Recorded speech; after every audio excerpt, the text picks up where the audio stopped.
I'm here in Washington, Bellingham, Washington, and I made a pit stop to say hi to my good friend, Samuel Allen Music. Can you look him up? It's my last name, Music. His last name is indeed Music.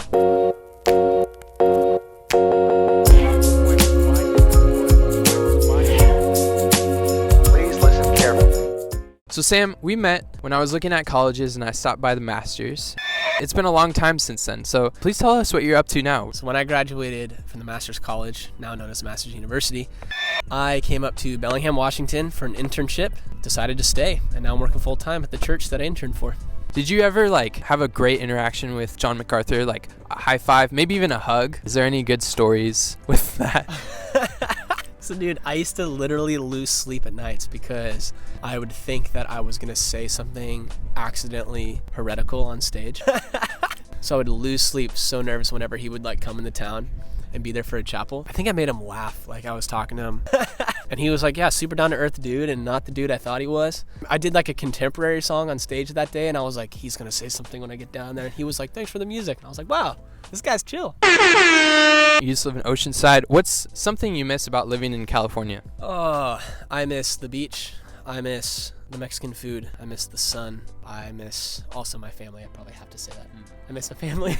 I do. Out of obligation? Or what's something you love about being here in Washington? I love the coffee here. Coffee is phenomenal. I love the scenery. Everything is really green here, which I was not used to in San Diego. The mountains are beautiful. So the exploration of this whole area has been phenomenal. I agree. Very green here. Very green. So Sam, you're a worship leader, but you're also pursuing music on your own. Tell us one thing that you really enjoy about just the music process. What's your favorite thing about making music? That's a great question. I think in the creative process of writing is what I love doing. So I love writing stories, and I love writing, whether it's my own personal stories or someone else's stories. Either way, I love putting myself in the shoes of someone else or talking about something I'm going through. It's just a great way to journal. It's like therapy in a lot of ways. So don't go to therapy, write music. Unless you're terrible, then see a therapist. Yeah, okay. No, but seriously, go see a therapist if you have to. Don't take that advice. How do you find purpose in pursuing art that's not explicitly Christian? That is a really good question.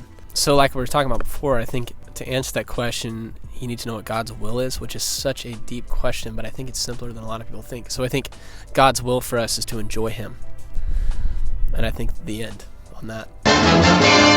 If you're enjoying God, if you're enjoying the gifts He's given you, whether it be in secular music, quote unquote, love songs, story songs, whatever you're writing, if you're enjoying it and you're enjoying the freedom you have to do that because Christ has set you free and trusting that He can use whatever the heck He wants to use, I think that's where you find your purpose, man. If you're doing something because you feel obligated that it's your Christian duty to write a Christian song, it's going to come across completely inauthentic. It's going to be terrible, just like anything you do, right? So I think in order to find your purpose, what do you enjoy? And trust that the Lord has given you those desires. And so for me, it's music, and it's creating music, and it's creating whatever kind of music I want to create. And it's knowing that I have the freedom to do so because Paul says in Galatians, for freedom's sake, Christ has set you free. Christ loved to love you, and He loved to set you free. It gave Him joy to do so. Just like the prodigal son, the father rejoiced to embrace his son when he came back. The father ran to his son. The father embraced him and just abundantly blessed him. And that's what Christ did for us. He abundantly blesses us, and He gives us that freedom to enjoy Him. That was amazing. That was a tiny mic drop for me. That's very helpful. Thank you so much for being on the show today. It's been a pleasure to visit you and catch up. It's really good to see you, dude. Love the work he's doing. Follow him on TikTok and Instagram, Jake Driscoll. Follow this guy on TikTok. He made a LaCroix song, you guys. We'll play right here. LaCroix, drinking you's my greatest joy.